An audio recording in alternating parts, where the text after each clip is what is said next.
Chers amis de Café Évangile, Jésus leur répondit: Élie va venir pour remettre toutes choses à sa place. Mais je vous le déclare, Élie est déjà venu. Au lieu de le reconnaître, ils lui ont fait tout ce qu'ils ont voulu. Et de même, le Fils de l'homme va souffrir par eux. Alors les disciples comprirent qu'il leur parlait de Jean le Baptiste. Le dernier des prophètes de l'Ancien Testament était Malachie. Il a terminé son ministère environ 400 ans avant la venue du Christ. Malachie a prophétisé qu'un messager viendrait avant le Messie afin de préparer le chemin devant lui. Malachie poursuit en disant qu'Élie le prophète viendra avant le jour du Seigneur. Et à l'époque de Jésus, beaucoup de gens ne comprenaient pas cette prophétie et n'en avaient même pas connaissance. Les scribes ont donc utilisé cette prophétie pour semer la confusion en affirmant que, puisqu'Élie n'était pas venu, il était évident que Jésus n'était pas le Messie promis. Et le Seigneur a expliqué aux disciples que le messager qui devait être le nouvel Élie était déjà venu en la personne de Jean le Baptiste. Ainsi, en clarifiant cela, Jésus a également clarifié que les scribes n'étaient pas exacts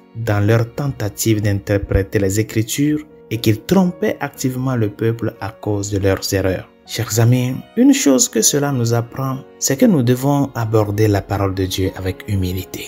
Avec humilité. L'orgueil des scribes les a amenés à croire qu'ils possédaient une sorte de sagesse extraordinaire qu'ils n'avaient pas.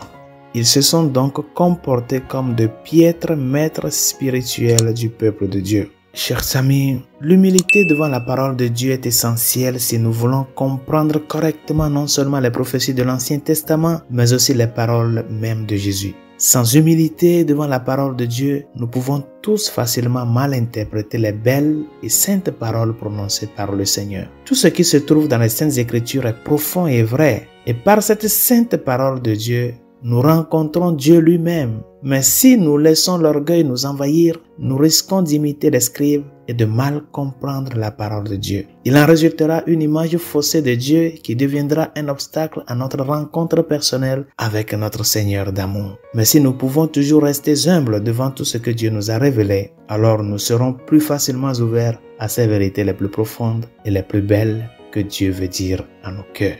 Résolution de ce jour: approchons-nous avec humilité à la parole de Dieu. Et demandons à l'Esprit Saint, à toutes les fois que nous sommes en contact avec la parole, demande à l'Esprit Saint de t'illuminer afin de pouvoir percer dans la profondeur de ces paroles-là. Demande au Seigneur, que veux-tu me dire dans cette parole? À quoi m'invites-tu? Et dans ce silence, laisse l'Esprit te parler à ton cœur sur comment vivre cette parole-là. Et une fois cet exercice fait, lève-toi et mets-toi en chemin pour faire chair, pour faire vie, pour faire Eucharistie la parole qui est venue au milieu de nous. Bonne journée, Dieu vous bénisse.